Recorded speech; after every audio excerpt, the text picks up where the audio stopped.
han salido publicados en Nature Astronomy los papers ya formales sobre la famosa señal de radio BLC1. Les recuerdo, esta es la famosa señal que detectó un equipo del proyecto Breakthrough Listen, que es este proyecto de SETI de búsqueda de inteligencia extraterrestre, en unas observaciones en las que se estaba observando la estrella Próxima Centauri, la estrella más cercana al Sol, y en realidad esto era parte de una campaña, o sea, esto es parte de esta operación que se suele hacer de lo que se llama modo comensal, cuando alguien está haciendo observaciones para alguna cosa y tú vas aprovechando los mismos datos para buscar otra cosa diferente que es lo que te interesa, ¿no? Entonces la campaña principal era de búsqueda de superfulguraciones en Próxima Centauri, esta estrella que es Próxima Centauri es una enana roja, es muy violenta, tiene mucha actividad y en algunas de estas estrellas se han detectado superfulguraciones de una magnitud colosal y de hecho, estas observaciones de Próxima Centauri las hemos comentado aquí porque salieron algunos artículos sobre caracterización de algunas de estas superfulguraciones, que también dio mucho que hablar, porque se hablaba de que si esto podía esterilizar los planetas que tuviera a su alrededor, ¿no? Próxima B en particular, que es un planeta que nos resulta muy evocador, porque es un planeta en zona de habitabilidad, un planeta rocoso, con parámetros similares a los de la Tierra, y bueno, pues alguien podría pensar que en nuestra estrella más cercana haya un planeta potencialmente habitable, pues eso es como muy, no sé, nos entusiasma mucho esa idea, ¿no? El plantearnos que ahí pudiera haber vida, pero claro, estas superfulguraciones podrían destruirla, etcétera, etcétera. Bueno, pues junto con estas campañas, el proyecto Breakthrough Listen, que es uno de estos proyectos de búsqueda de inteligencia extraterrestre, estaba también analizando los datos eh, a la búsqueda de señales de radio que sean tecnomarcadores, o sea, señales de radio como las que emitimos nosotros para comunicarnos, ¿no? Como parte de un proyecto también para muestrear un cierto número, no sé si 130 y pico estrellas que iban a observar. Y bueno, a principios de este año, no sé, los primeros meses del año, salió la noticia en los medios de comunicación de, bueno, una filtración, porque hablando con gente del equipo, pues les habían contado que habían detectado una señal que había pasado todos los filtros que tienen en su análisis de datos para filtrar fuentes no interesantes y que era por tanto una señal intrigante. Y se la llamó BLC1, que son las siglas de candidato 1 de Breakthrough Listen. Es decir, es la primera señal detectada por el proyecto Breakthrough Listen, que es un candidato a una posible señal extraterrestre, ¿no? Claro, esto salió en los medios de comunicación antes de que hubiera ninguna información técnica, simplemente basado en los comentarios de los autores, con lo cual se montó un enorme revuelo, porque se pueden imaginar, en cuanto hablamos de cosas de extraterrestres, en la estrella más cercana, una señal de radio, etcétera, pues esto tuvo un gran impacto mediático.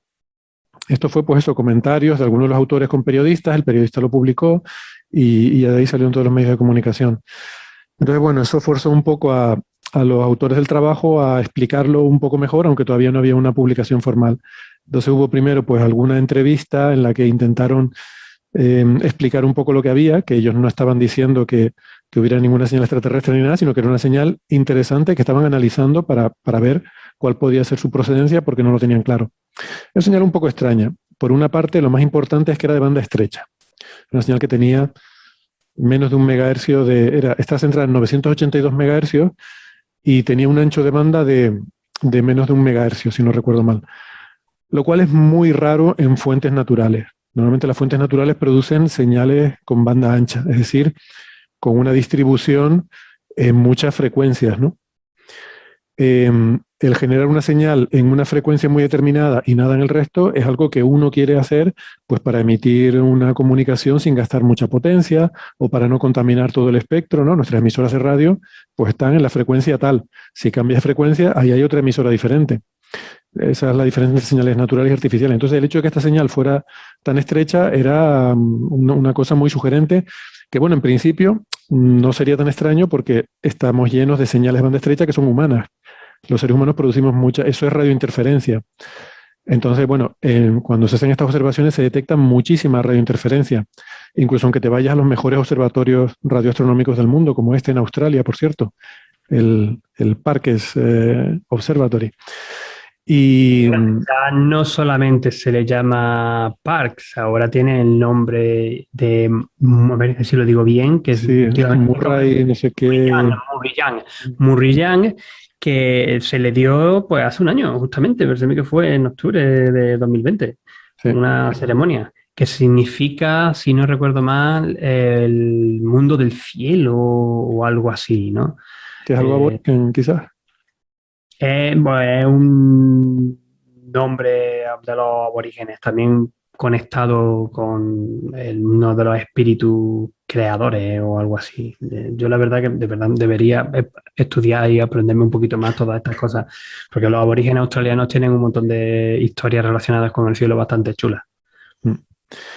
Pues claro, hay mucha interferencia terrestre. Lo que pasa es que había todos los test para filtrar toda la interferencia, los había pasado, incluso uno que es muy importante, que es el hecho de que cuando, la señal aparecía cuando apuntabas en la dirección de la estrella, en este caso. Cuando apuntabas hacia los otros objetivos de calibración, desaparecía. Entonces, la señal parecía venir de esa dirección y además se registraba durante horas. Iban, miraban otra dirección, desaparecía, volvías a mirar la estrella, volvía a estar ahí la señal. Y eso durante horas, ¿no? Con lo cual, todas las explicaciones habituales, podría ser un avión, ¿no? Porque un avión no está horas ahí parado. Podría ser un satélite. Pues no, porque un satélite no puede estar parado salvo que sea geoestacionario, pero uno geoestacionario tiene que estar sobre el ecuador. Entonces, no, se barajó incluso que fuera una sonda de espacio profundo, ¿no? Alguna nave que esté en camino a, yo qué sé, a Marte o a lo que sea, y entonces, claro, la vemos en el mismo espacio, en el mismo punto del cielo mucho tiempo, pero no cuadra con ninguna de ellas y tal. Y además la señal tenía un drift, o sea, cambiaba la frecuencia muy ligeramente, muy poquito, pero con el tiempo se iba moviendo un poquito en frecuencia. Que eso es algo que ocurre o que puede ocurrir cuando tienes efecto Doppler. El efecto Doppler cambia la señal. De hecho, hay un drift que aparece siempre en las observaciones de radioastronomía que es debido a la rotación de la Tierra. Debido a que la Tierra va rotando, tu velocidad respecto a la estrella va variando a lo largo de la noche. O sea, cuando empiezas a observar, tú te vas acercando a la estrella, luego a mitad de la noche estás moviéndote perpendicularmente a la estrella y luego alejándote. Puede que sea al revés, ahora no lo tengo muy claro, pero bueno, que el movimiento de la Tierra hace que haya un drift de todos los objetos celestes, ¿no? Y este tenía el drift contrario, lo cual indica que es la propia fuente la que se está moviendo y podría ser el movimiento del planeta. Pero había que calcularlo. Bueno, todo esto era un poco lo que se sabía en aquel momento y lo que tenía todo el mundo revolucionado. Bueno, esto corrieron ríos de tinta. La cosa se apaciguó cuando la autora principal de todo esto, que es Sofía Sheikh, dio una charla de unos 15, 20 minutos en una conferencia de Breakthrough Listen, en la que explicó que habían estado analizando la señal y habían llegado a la conclusión de que era radiointerferencia, que era una señal de procedencia humana. Que por cierto, aquí cuando hablamos de ese tema era nuestra apuesta porque, a ver, la señal son 982 megahercios. 982 megahercios, o sea, megahercios es un número entero de megahercios, que es una unidad humana, ¿no? Eh, o sea, o eso, o tienes extraterrestres que también miden en megahercios y tienen segundos para medir el tiempo o algo así. Ya tendrías que invocar alienígenas ancestrales para explicar que tuviéramos unidades de tiempo comunes, ¿no? Entonces, pero bueno, no, No te ahí, emociones, no te emociones, no te claro, Héctor, en el emociones. artículo pone 982.002. sí, sí, sí, exacto. Sí. Entonces era eso, es un número entero de megahercios a la milésima, ¿no? Con lo cual la probabilidad de que sea humana, pues es del orden de milésimas, porque es muy improbable que sea eso, un número entero de megahercios. Eh, yo por eso decía que yo estaba convencido que la señal era una señal de origen inteligente, pero que no creía que fuera de Próxima Centauri, ¿no? Justamente por esa coincidencia. Y bueno, pues después de hacer el análisis sí que descubrieron que era, dice Sofía, un tipo patológico de interferencia. Es decir, cuando estuvo explicando todo el procesamiento, toda la pipeline, el proceso de análisis, cuando ves la cantidad de señales que hay ahí metidas que tienen que filtrar, que son interferencias. O sea, en cada observación legítima hay cientos de señales adicionales que son espurias, que las tienen que filtrar. Y eso lo hace el algoritmo este que llaman TurboSeti, que se encarga de hacer todo este análisis automático. Al final, a lo largo de todas estas horas, todos estos días de observación, al final tienen que analizar millones de señales. Y la verdad que el algoritmo es muy eficiente en filtrar todas estas que no son y al final hay una que se le escapó, ¿no? Y que por cierto, decimos que eso TurboSeti suena mucho a nombre de los años 90, ¿no? Como Turbo Pascal o Turbo... en fin, pues... al final, cuando te pones a mirar todas esas señales, resulta que te das cuenta de que hay muchas réplicas que son iguales en características a BLS1 y que además están relacionadas por múltiplos enteros de frecuencia. No sé, probablemente son aliases, son réplicas de una misma señal, probablemente de origen electrónico, que se repite, y esta, por la razón que fuera, se dan una serie de circunstancias que hacen que al cambiar el apuntado del telescopio deje de verse. Eso todavía no está claro y todavía están investigando en el observatorio el origen de esa interferencia, todavía no lo tienen clara y se está investigando, ¿no? Bueno, pues eso lo contamos en el episodio 316, que fue en abril. Entonces, bueno, la cosa ya quedó más o menos clara, pero no habían salido los papers, solo había esa charla de Sofía. Hace 2 semanas, ella dio otra charla más larga de seminario de 1 hora o algo así para la comunidad SETI, que es curioso, fue, a ver, sí, hace 2 semanas. Y se había pedido a los asistentes que por favor no divulgaran su contenido porque el paper estaba a punto de salir y no querían que se divulgara nada hasta que saliera el paper.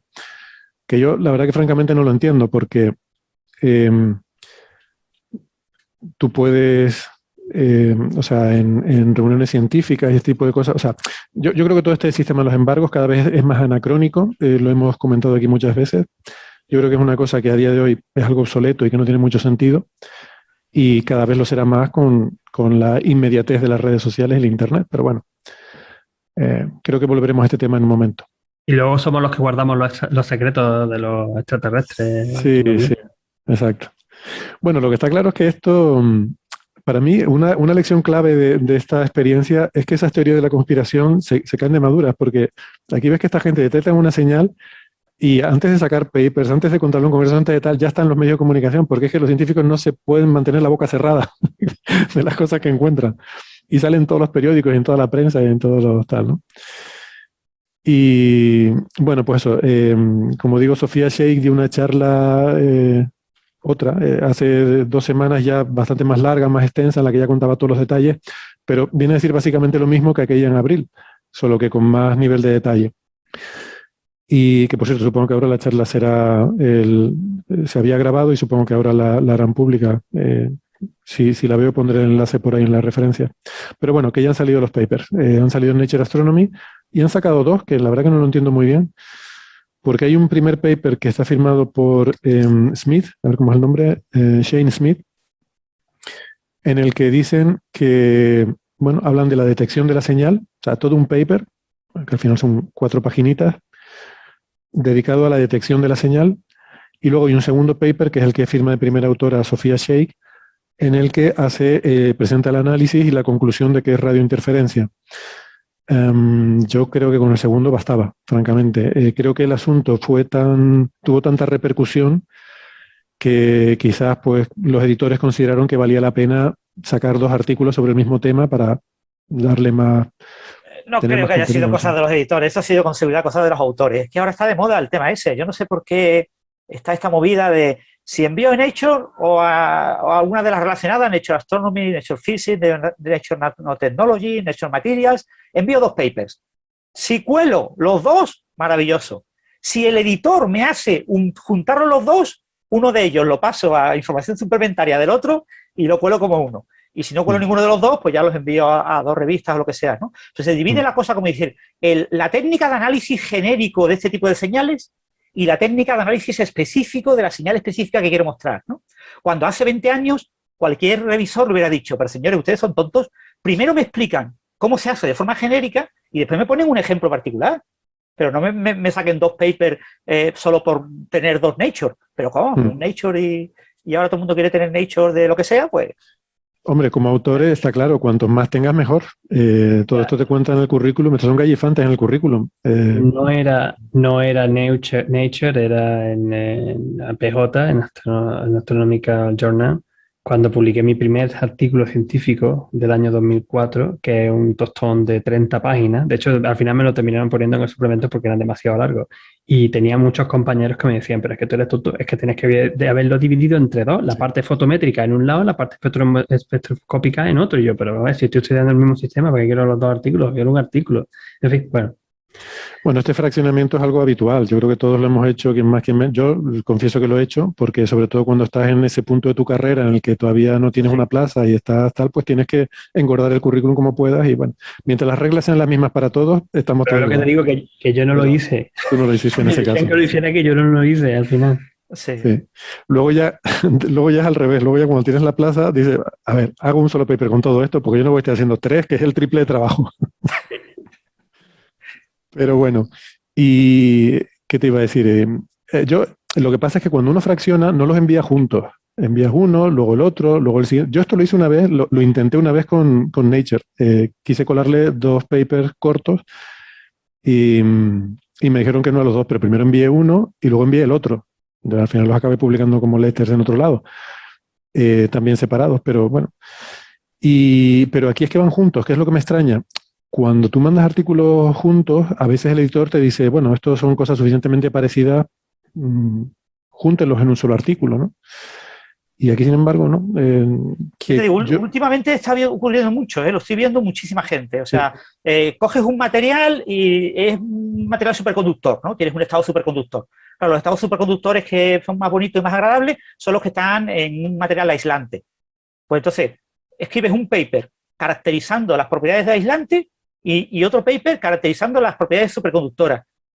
Eso, yo te digo, hace 20 años, cualquier revisor te decía, pero usted es tonto, póngame un único paper en el que, como es el superconductor en un estado aislante, cuando se rompe la superconductividad aparece ese estado aislante, alrededor tiene un estado aislante, me tiene usted que comentar el aislante y el superconductor, ambas cosas en el mismo paper. O sea, pretender que te citen por separado los que trabajan en aislante una cosa y los que trabajan en superconductores otra, no tiene ni pelos ni cabeza, ¿no? Pero se está poniendo de moda y muchas revistas lo están aceptando y no sé por qué.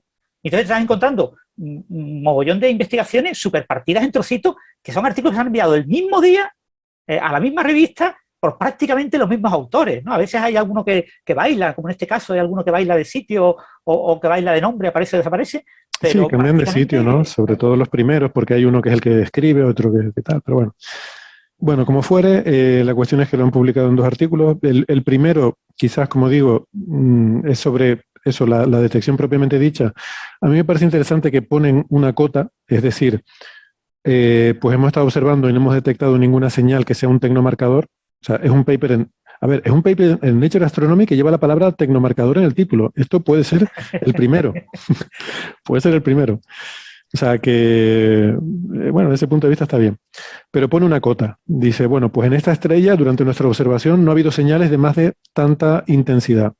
Yo esto es la primera vez que lo veo. Siempre he visto hay o no hay, vemos o no vemos, pero bueno, poner un número, pues ya le da una cosa un poco más científica, ¿no? Cuando tú puedes poner un número a las cosas. Y luego ya el otro, que es el que está liderado por Sofía, es el que yo creo que es más interesante, donde se hace todo el análisis. Hay una cosa que a mí me gusta mucho, sobre todo cuando estás oyendo la charla de Sofía, ella empieza a listar las cosas que van comprobando y cómo van encontrando cosas y dicen, y esto es sospechoso. Pues encuentran, por ejemplo, esto, ¿no? La coincidencia que son 982 megahercios, 0,00, claro. Dice, esto es sospechoso. Y luego te va diciendo otra cosa, tal, dice, y esto es sospechoso. Y así lo dijo, no sé, 4 o 5 veces a lo largo de la charla, esto es sospechoso. Y yo no puedo evitar comparar cuando veo este trabajo con los de los de las pseudociencias, los que buscan el misterio, ¿no? Porque aquí cuando ves un trabajo bien hecho y cómo alguien intenta realmente buscar la verdad, no la explicación molona, es decir, ahí hay aliens, sino realmente, aunque no nos guste, pues esto probablemente es una interferencia, ¿no? Ves a alguien poniendo a prueba sus propios resultados, su propio trabajo y tal. Pues se me vino a la cabeza que cuando uno dice esto es sospechoso, en el ámbito científico quiere decir esto es sospechoso quiere decir probablemente no son aliens. Mientras que en el ámbito del misterio, cuando dicen esto es sospechoso, suele querer decir seguro que hay aliens, ¿no? Siempre están jugando ahí con esa cosa de cuando algo es así misterioso, sospechoso, pues quiere decir cuando no sabemos, ¿no? Es intrigante, no sabemos, pues, será que son aliens. En fin, me gustó me surge esa reflexión. Y luego una cosa interesante que tiene este artículo es que a pesar de que es un artículo que cualquier persona diría que es un poco de bajona, porque dice, oye, hemos detectado una señal, podrían ser aliens. Ah, pues no, mira, resulta que era una interferencia. Consiguen darle una vuelta optimista, que es algo que yo ya vi en la primera charla de Sofía, que las conclusiones eran optimistas. Decía, bueno, sacamos una serie de conclusiones positivas. Por ejemplo, aquí ponen un checklist, ¿no? Una lista de criterios que debería cumplir una señal para ser considerada un tecnomarcador, basados en la experiencia que les ha dado lo que han aprendido de este estudio, ¿no? Y que esta señal BLS1 dice que va a ser útil para en los próximos años saber mejor qué es lo que buscamos y cómo evitar estos problemas. Dice que por una parte es un éxito del sistema de procesamiento, ese sistema que tienen para filtrar, porque de los, no sé, cientos de miles o del orden de millón de señales que tenían, pues las ha filtrado todas salvo esta. Y, o sea, que el algoritmo funciona bien en identificar las que realmente son interesantes, ¿no? Y que para el futuro, a la vista de esta experiencia, lo que hay es que imagínate, Héctor, que el artículo hubiera dicho que el algoritmo funciona fatal. Pues no se lo publican. No va a ningún lado. Sí, perdona. Que un poco la lección es que en el futuro lo interesante sería hacer observaciones, sobre todo en diferentes emplazamientos simultáneamente, para evitar ese tipo de problemas, ¿no? Que la señal tendría y con receptores con multi-haz, que se pueda ver en diferentes haces y en diferentes emplazamientos. Va a ser la única forma realmente de tener una detección segura, ¿no? Pues habrá que construir más radiotelescopios. Sí. Con más sistemas multi-haz. Sí, seguramente. Bueno, y luego, en Australia se podría hacer con Titbit-Billa, es otra gran antena de 70 metros, de hecho mayor que el Parkes, que es la que está en Canberra. O sea, estarán separadas por unos 300, 400 kilómetros. Está estupendo. Sí, porque esta interferencia seguramente es local. Es de ello el observatorio, debe ser un aparato. Esa es local. Claro, el problema sería Claro. Perdona, iba a decir que Titbit-Billa lo que pasa es que la usan básicamente solo NASA. Esa es la grande de la estación de espacio profundo de NASA, que está aquí, junto con la que tenemos en España y la que está en Estados Unidos, ¿no? Ah, vale, es la de... Sí, vale, ok. Y bueno, pone como una última conclusión, una advertencia, ¿no? Que como ahora los flujos de datos son tan enormes, ¿no? Porque en radio tú puedes ir muestreando la señal cada microsegundo, puedes ir viendo cómo oscila el campo electromagnético, pues se producen unos volúmenes de datos gigantescos, ¿no? Y entonces una solución habitual es almacenar solamente los eventos interesantes, ¿no? de la observación. Y aquí lo que dicen es que igual eso no es una buena idea porque aquí han conseguido identificar que esto era radiofrecuencia gracias a que estaba toda la información guardada, tenían toda la señal almacenada y eso les ha permitido hacer un análisis fino. Entonces, en principio, sobre todo para estas cosas que todavía no sabes lo que estás buscando, no es buena idea tirar datos a la basura, sino que hay que buscar alguna forma de mantenerlos todos, por lo menos hasta que hayas podido descartar los casos patológicos, ¿no? Bueno, al final BLS1 es como dice la frase, es un caso patológico de radiofrecuencia, de interferencia de radiofrecuencia, que esa es un poco la conclusión. Y bueno, pues ya está publicado, fíjate, casi un año para sacar esto. Y todavía no saben de dónde viene, pero probablemente sea algún aparato en el observatorio. Eso es algo seguro que está por allí. Que imagínate que hay otro aparato igual en el otro observatorio de Canberra, haces la observación y obtienes la misma y vas a pensar que... Pero no estará en el mismo sitio, ¿no? Claro, con respecto al cielo ya sería mucha casualidad. Sí, sería mucha casualidad. Yo creo que también estuve la otra vez que estuvimos hablando sobre este tema, no estoy seguro, pero yo sí recuerdo haber sacado alguna vez la historia de los... Ay, ahora se me ha ido el nombre de los, ¿cómo se llaman? Los peta... Bueno, un tipo de explosiones que también detectaron desde Parks, que eran por el microondas, Sí, sí. que lo abrían, ¿cómo eran? Los petarones o petalones, bueno, algo así. Y que eran eso, ¿no? Que de hecho eran los precursores de lo que terminaron luego siendo los Fast Ray Burst, que sí se descubrieron de verdad. Pero al principio eran este tipo de objetos, este tipo de explosiones que estaban encontrando y qué casualidad siempre eran a la hora de comer.